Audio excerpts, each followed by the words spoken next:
Welcome to Porch Play Chats, sponsored by the American Association for Promoting the Child's Right to Play, or more affectionately named IPA-USA. IPA-USA is the USA affiliate of the International Play Association. As part of our efforts to promote play, we're happy to introduce our Porch Play Chats. These are conversations that focus on a wide range of topics from experts that are just as passionate about play as we are. You can find the latest Porch Play Chats and learn more about IPA USA by visiting our website, ipausa.org. And in that upper right-hand corner, you'll find links to our YouTube channel, where the Porch Play Chats are published. And you'll find our Facebook page and our Instagram page. I'm Deb Lawrence, and I'm president of IPA USA. And with me on the porch is Lisa Murphy. Good morning. Hello, thank you. Nice to see you again. And Lisa is a board member and an expert on play. And joining us today is Claude Stevens. Claude is an evolutionary ecologist, and he's worked at Burnheim Arboretum in Kentucky, which also has a research forest, oh my goodness, for the past 20 years. And they're very focused on regenerative design and connecting people to nature through play. Um, Claude is the facilitator of outreach and regenerative design, and he's also the director of the Children at Play Network. And so Claude's here to really talk to us about how Burnheim Arboretum and the research forest um, got the community involved. So how have they convinced folks to sort of become as passionate about play as we are, and how have they taken that initiative and made it accessible? So, Claude, we're so happy to have you, and we know we're going to learn a lot from you, and that will help our viewers figure out what they might be able to do in their community and maybe even come visit. Well, we would love to have them come visit. Burnheim Arboretum and Research Forest is open every day except New Year's Day and Christmas Day. So come on and let me know you're coming, and I'll take you around and show you our 16,000 plus acres of forest and 10 acres of playground. So be glad to have A 10-acre playground. you. We think big. The 10-acre playground is because we are we're trying to figure out ways. Let me step back. We're trying to figure out ways to involve the whole region, because at my heart, I'm an ecologist. So I understand kind of how big pieces fit together, but how all the little pieces are important. And more importantly, I'm an evolutionary ecologist, which looks at how things were at one point in time and then how they got to be different. And that's really what we're looking at with play at Bernheim. Why did we end up with so many playgrounds that look exactly alike, that have all the same amenities for children? How did we get to a point where we have kind of devalued play in our communities as a toss-off that you do when you're not doing more important things? How did we get here? And if we understand how we got here, we can then figure out a way to engineer a new way forward. And that new way forward may be getting to older ways, or it may be completely different. So the 10-acre playground is a laboratory for play. It has 3 zones. It goes from kind of a nature play area to a wilder play area to an exploration play, and the ecosystems that they're all connected, but they are very different ecologically. So one is very open and kind of horticulturally planned, and one is more park-like, and then one is the woods. And by having that spectrum, we can explore how children attach to different aspects of those play areas. And then So I have a direct question to that. Sure. So did you guys intentionally which came first, the chicken or the egg? The actual way that piece of the park or the preserve was set up, or did you somehow modify that area? No, Am I making sense? that's a great question. So the network, the Children at Play network, which was envisioned as a regional network. So we understand that lots of people are doing great things in play. And the more we can connect all those different ways of thinking about play, the more power we have in telling the story of why play is valuable. So we've been studying play for a very long time. We do teacher training programs regionally, and now we're spreading out. And we started by assisting other people in figuring out how to transition their existing play environment to something more natural. So Burnham's mission is to connect people with nature. So we're really focused on outdoor play and nature-based play and wild play and adventure play and kind of that end of the spectrum. We don't go indoors because that's not our mission. So we've been helping people figure out how to transition what they have to something more natural, wilder. And in that process, we learned what the barriers are for those people. And we learned what the constraints are, sometimes legal, sometimes financial, sometimes imagination, all kinds of constraints. So we spent 5 years figuring out what the constraints were that were limiting people's ideas. And then we designed our play environment based on existing ecosystems that we have that just happen to be attached and just happen to be adjacent to a visitor center, and just, we looked for opportunities within the environment so that we can address many of those barriers. We can knock them down and show different ways of thinking. And so I guess that chicken and egg question is hard, but it's circular. It's Sure. Not like one or the other, it's both. We're addressing the chicken and the egg at the same time. So Claude, can you talk a little bit about the barriers that folks were verbalizing to you? Because I think lots of people go, oh, licensing would never let me do that, or parents would, Well, freak let's start out. with that one. Let's start with licensing would never let me do that. I have found that that's mostly something that is in their brain and it's not reality. So if you actually talk to licensing, they go, no, you can do that. But people have been kind of put into a box, and once they're in that box, they don't even push at the edges of the box.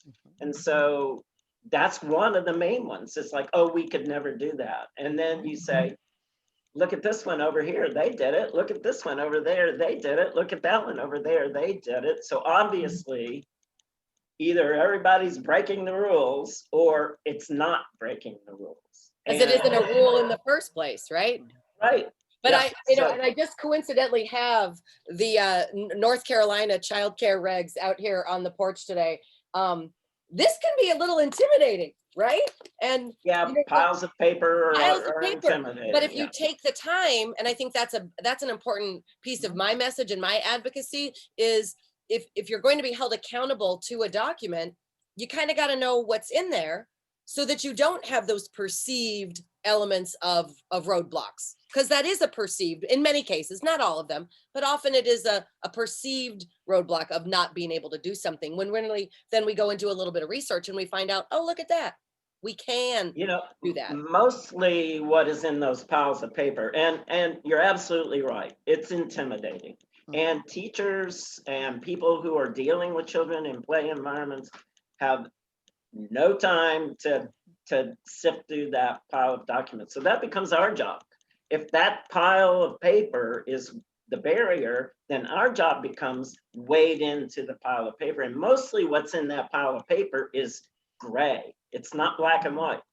And so we talk to people all the time about in life, exactly what you can get away with, know exactly what you cannot get away with, and you know that most of life is somewhere in between, right?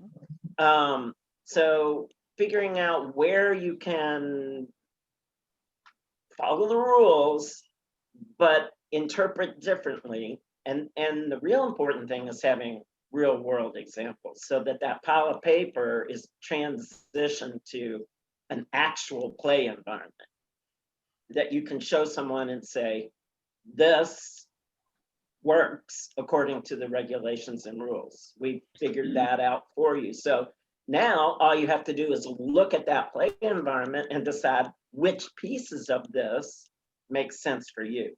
That's why a 10-acre play area is so valuable, is because that's a lot of real estate. Nobody has that kind of real estate except a place like a Burnheim. So let's use that real estate to, explore lots of different things, including some things that we don't know if they're right or wrong. The kids are going to tell us that. And so that's the other part of having that laboratory set up, is we've already established a relationship with the University of Louisville, which is close to Bernheim. And through their School of Education and Human Development, we have a team of researchers that we haven't even opened phase 1 of the play ecosystem. We call it that because it's play and ecosystem squished together. We haven't even opened it, and that's because of COVID. But we're already doing the research so that we're building a platform so we can figure out easy ways for the kids to tell us what is right and what is wrong, because it doesn't matter what we think. Based on some of the, sorry, Deb, based on some of the pictures I saw on the website, it was very easy for me to see people visiting, having observing their children have this experience, adults having that experience, and running back to their own yards with ideas of how things can start to evolve into something so much more nature-based. That's exactly what we want. And we made a kind of a risky decision. So I'm not a landscape designer. I'm not even a playground designer, but we did it in-house. We sifted through those piles of paper. We're building 3 very different kinds of things, and we're doing it in-house because, well, for a couple of reasons. In our area, there are people who build playgrounds, but mostly they build things that we've seen. Well, we're building things that we've seen, to be honest about it. We're just twisting it a little bit. But we knew that at the end of the day, when people come and visit and have ideas, and they come to us and say, help us, if we did it, we can help them. If somebody else did it, we would say, well, here's the card of the company that helped us do this, call them. And so we wanted to have that full spectrum of support for play within our region. So the more we know internally, we now know all kinds of things, like how to move very large logs, where to find them, how to identify rocks that you can get to your site and get into an area. We know all about lifting big and heavy things and who does that and how much it costs. And we know the tree cutters, so we can talk to them. When arborists cut trees down, they cut them not for playgrounds, but mostly to get rid of. So they cut them in straight logs. Well, straight logs can roll. So training arborists to cut those logs with a Y in them. So now when you have a really large log and it's laying on the ground, but it has a big Y in it, no one's gonna move it. These things weigh upwards of 3 tons. You don't want a 3-ton object rolling. No. On a child care center playground. So we've thought through all of those things. We have all of those connections. Now, when a local person comes to us and says, we would love to have a really large log in our play environment, well, that's something that's accomplishable, and we can help you figure that out. Claude, I think what is so powerful about your message so far, and I hope we have lots more time, is that you have figured out the steps that are barriers to other people. So I always go back to licensing. I was a director of an early care and education program for 13 and a half years. And licensing would come in and say, you can't do that. And I'd say, can you show me where it says that in the rules? Because I knew we could do it, right? I'd read them and we had we had practiced and we had explored and we were doing things that an individual in licensing was taken aback from and said, you can't do that. And so the power, an individual that feels the power to be able to say, can you show me where it says I can't do that in the rules and regs, is also something that we used frequently with our licensing rep. So the licensing rep, unfortunately, I had the same person for years and years. And so she would come in and she never told me you can't do that. She'd pull out her book and start looking to see where it said that what I was doing I couldn't do, and she could never find it. So I think that understanding that they're humans and that we all have, fears that a child is going to get hurt, which is where I want to go next. Because if we recognize the value of risky play and we recognize the value of children's ability to explore, and we stop saying no, as Rusty says, try not to say no. For a whole day. It's Yeah, not for a that. whole day. It's so hard because we're afraid that we're going to be sued, or we're afraid the parents are going to be mad, or we're afraid that someone's going to get hurt. Uh, I think all of those barriers create these roadblocks that you're now able to verbalize how to work through, and which is Right. so important. Well, that's a great point. And so that's another role that we can play because we're dug in and we're not going anywhere. And we're not a licensed child care center. So we are not beholding to the rules and regulations, but we understand them. And we are happy to sit in conversation between a child care center and licensing. So we can be there on site and be, because it all comes down to conversation and storytelling. Everything does. Mhm. So when you're dealing with those rules and regulations, it's really good to open those conversations. What's really intimidating to a lot of people is not the rules and regulations. It's understanding that they can do something and one reviewer will say, oh, that's Yes. fine. And then 2 years later, that person is out of the job and a new person comes along and they say, oh, you can't do that. So more than the rules and regulations, it's inconsistency in interpretation of rules and regulations.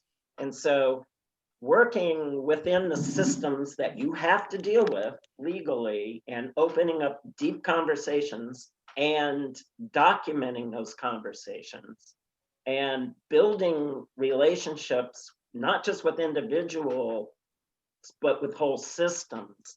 That's the way ecology works. We think of the whole system, not the individuals within the system, but we know that the individuals are critically important. And so that's another reason why I think an ecology focused organization has some strength and some elegance about working within those larger systems, because that's actually what we're trying to change, the system. Yes, and changing a system takes a systemic approach. So Exactly. and Yes. you have to sort of break down those barriers as you're moving through. So can you talk to us about, on the Bernheim website, I saw beautiful pictures of loose parts out on a lawn, and children actively playing. Can you talk about some of the impressions that parents have when they come? Okay, so parents is another big piece of our effort. So of course, in the United States, we don't have as robust an academic focus in what would be called play work in many parts of the world, which I think is wonderful, but it doesn't really exist in our community. You can't go to a local university and get a degree in play work because no one offers it. So There's a minor. You can get a minor from Bloomberg in Pennsylvania. They have a play work minor now. And it's all online. And yes, but not here, and we're kind of regionally focused. And so we have trained, to the best of our ability, people that we call play facilitators. And that, you know, they're people who have attended the play conference. You'll be talking to Megan Dickerson, I believe, at some point in one of your chats, and others that have, and Morgan, Lecter Saxby, and some of these people. So we're applying those principles to get a team of people who have a robust knowledge of play, robust enough that their focus is the adults. So a lot of their work is interpreting to a parent what their child might be doing. And that's the other reason for having this 10 acres. So now that parent can see where their child, you know, let's turn a child loose in 3 very different types of play environments, all connected across 10 acres. Let's just watch what the child does.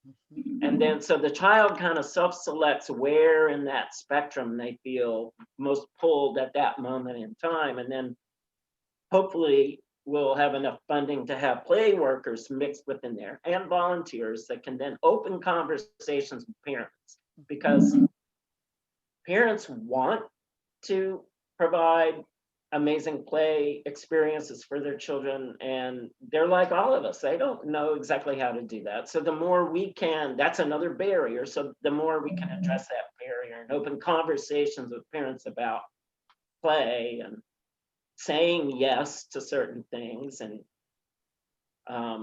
that's part of our strategy too, is that conversation storytelling.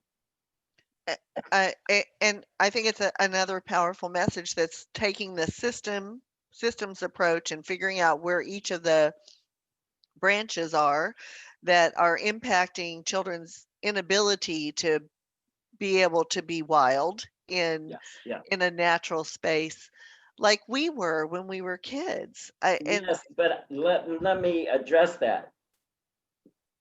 On this chat right now, we're all white and privileged. Yes. And so not every child has access to the types of play. And that's another aspect of the Children That Play Network. Not all the work that we do is in this beautiful 16,000 acre forest area.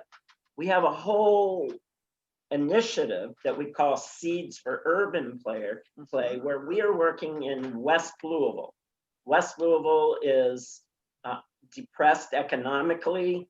It's a result of redline communities where disinvestment in the community has created systemic racism and those kinds of things. And so we're working with those communities because those communities need play more than most communities. So figuring out how to get amazing play environments and amazing play opportunities and support for play into urban areas with Black communities is probably the most important work that we do.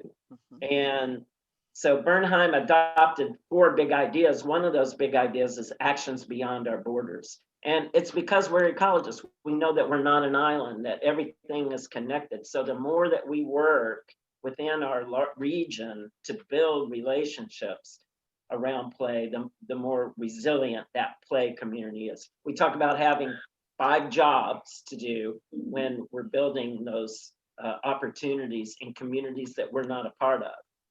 Those 5 jobs are build the relationship, build the relationship, build the relationship, build the relationship. And once you've done all of that background solid work and being there and proving yourself, then you can talk about programs and services and play spaces. And it should be them talking to you about what they need, not you telling them what they need. And so that's a big piece of our work too.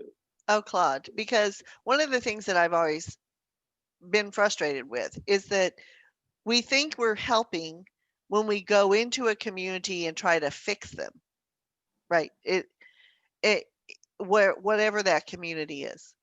And instead of going into that community, building those relationships and saying, what do you need from us? Right?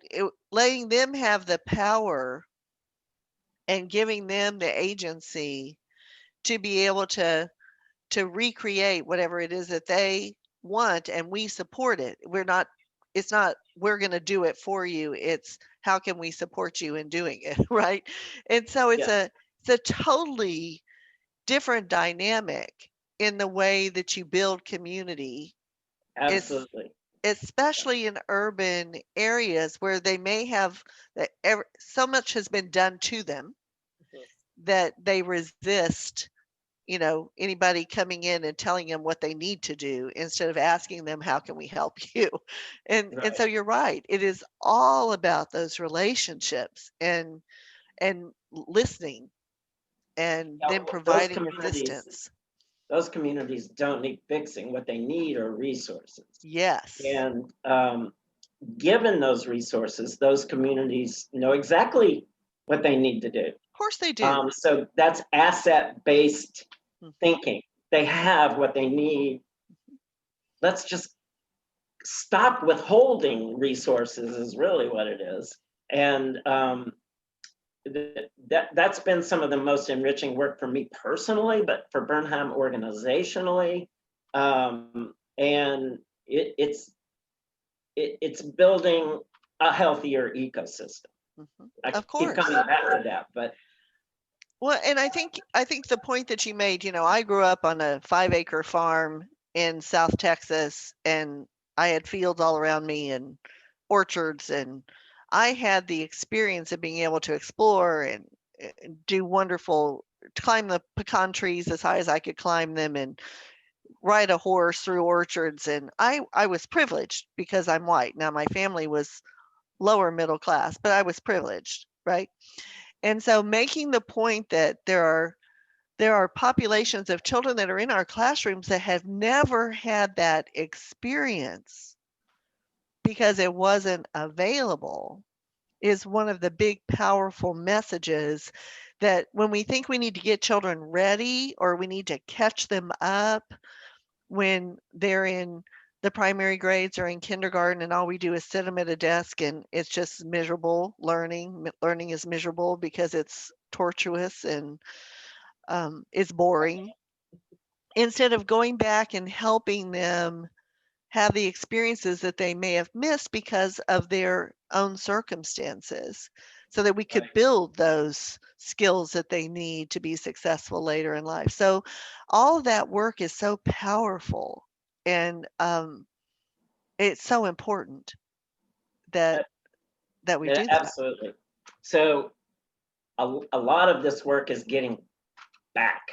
It's going backwards, not going forwards. So Mhm. I'm going to put on my big picture thing here. So everything shifted 10,000 years ago. How often, do we talk about 10,000 years ago? But that's when agriculture started. And that's when humans shifted from being tribal groups that move around into sedentary groups that existed on agriculture. And that moved forward into industrialized thinking. And it's that industrialized thinking that has led to the need to catch somebody up. That's production line talk.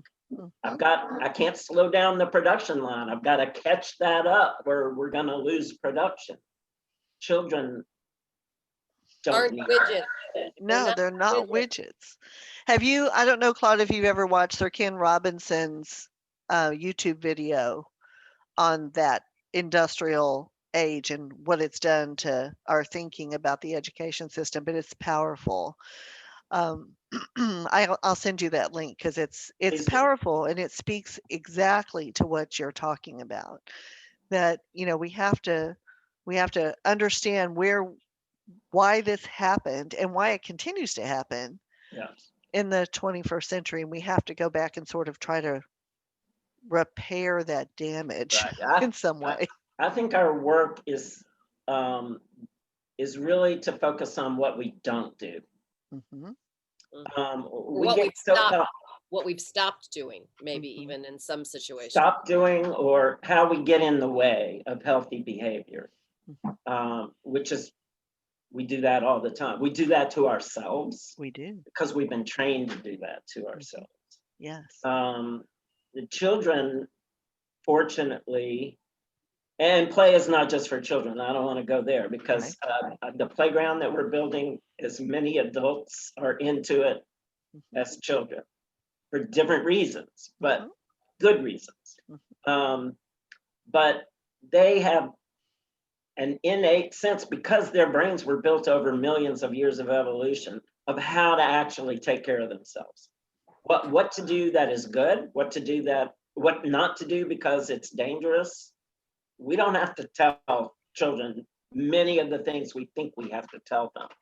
And the more we can practice thoughtful restraint and get out of the way and remove saying no or directing, the healthier our children will be. Absolutely.